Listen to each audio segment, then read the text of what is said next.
qui n'avons pas d'histoire, depuis la nuit des temps, les femmes, nous sommes le continent.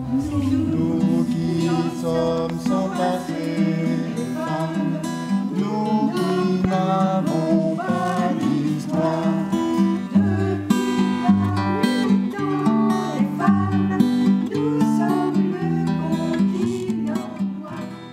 Il n'est pas facile de faire de la politique en général quand on est une femme, mais c'est encore plus compliqué dans certains pays.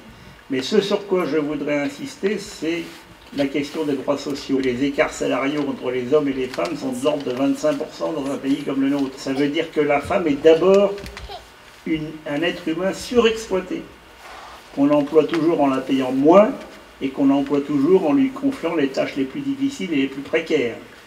Et que les femmes, elles ont par ailleurs, bien sûr, toujours cette inégalité qu'elles s'occupent des enfants et qu'elles s'occupent du ménage et de la maison, que le combat continue, et comme ça a été dit, que le combat soit un combat commun entre les hommes et les femmes. C'est ensemble que nous y arriverons.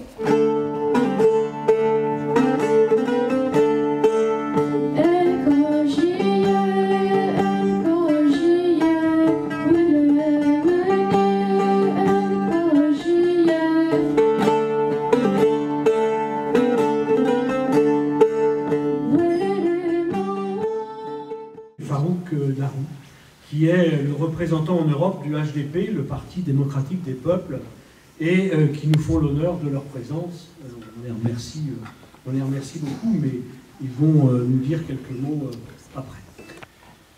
Nous sommes troisième parti politique en Turquie actuellement, mais une parti politique qui est visée directement par le gouvernement, qui est visée par ce service militaire et toute la répression qui est contre nous, parce que nous, on propose une autre solution.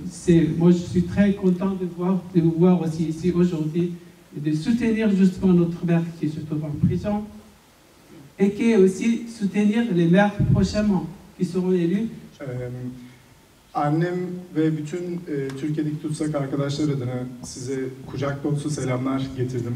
Je vous salue au nom de ma mère, avec aussi au nom de toutes les détenus en Turquie. Arkadaşlarımızın olması bizi her zaman onur ediyor. Çok teşekkür ediyoruz tekrardan. Bien sûr, c'est très, très positif de voir des amis comme vous et ici aussi dans le monde.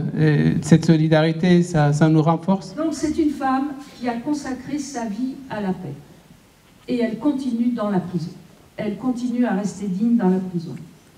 Injustement emprisonnée, nous la soutiendrons aussi en lui écrivant. C'est l'occasion de vous permettre de lui écrire tout de suite ce soir. Une femme proche de sa population, aimée de sa population, et aussi voilà pourquoi elle est en prison, parce que ça devient une femme dangereuse pour Erdogan et le régime en place.